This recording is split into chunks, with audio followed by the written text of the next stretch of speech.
Hello and welcome to Look East.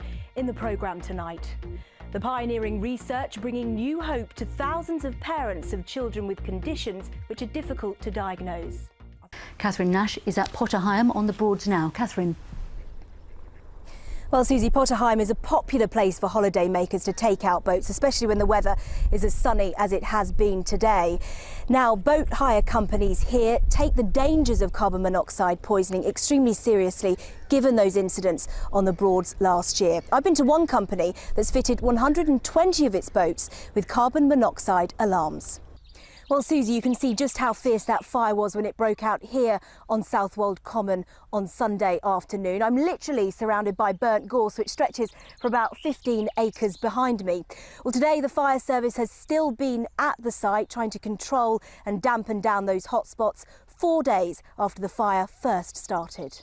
Well, both of those fire investigations are very much ongoing tonight, but the fire service has issued a safety warning to members of the public, urging them to be careful given the fact that we've seen such dry conditions of late and we're now heading into the summer months. Let's go live to Katherine Nash near the affected farm. Katherine. Well, Stuart, this is the nearest we could get to Bridge Farm tonight. It's about a mile down the road just behind me. The road closed sign in place to stop members of the public from entering the premises. Now, all of this came about as the culling of 23,000 birds gets underway today. Suffolk and Essex have also announced increases. Katherine Nash is outside Norfolk Police Headquarters. First now, Katherine. Well, Amelia, many of our police forces, like other organisations, are really feeling the impact of a reduction in government grants. Norfolk Police have revealed today that it's to increase its part of the council tax bill by 1.9%. Now, that means on average every household having to pay an extra £4.23 a year. In the 8 years leading up to 2014, 221 babies in the East have lost their lives to sudden infant death syndrome. Since these boxes were introduced at Colchester Hospital a year ago, 700 have been handed out to new parents in the hope of reducing that risk. Hello. An inquest jury has heard how razor blades were found in the cell of a vulnerable inmate who hanged himself.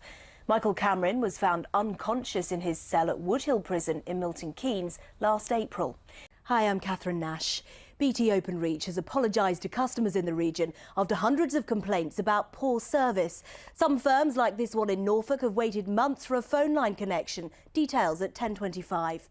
2 more years at Ipswich Town. Manager Mick McCarthy's extended his contract today until 2018.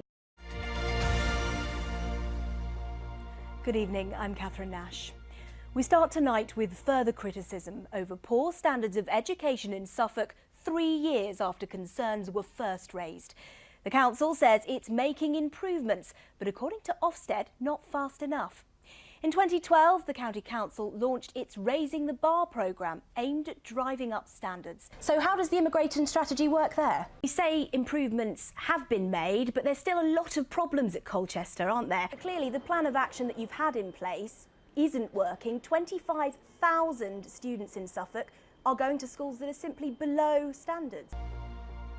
Good evening, I'm Katherine Nash. First tonight, the Rail Minister has told Look East that the company that takes over the new franchise on the Norwich to London line will be held accountable for its performance. Claire Perry made the comments on the day a rail summit was held in Ipswich. These are the 3 companies hoping to run the contract from next October. In a moment, we'll hear from the Rail Minister, but first this from our political correspondent, Andrew Sinclair. You have to think about what you're going to put together. The BBC Young Filmmakers Festival takes place on the big screens in Fusion here in the Forum in Norwich.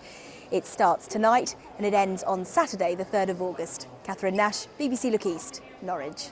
Well, that's all from the lunchtime team, but we'll be back this evening for Look East, 6:30 on BBC One. Have a lovely afternoon. Bye-bye.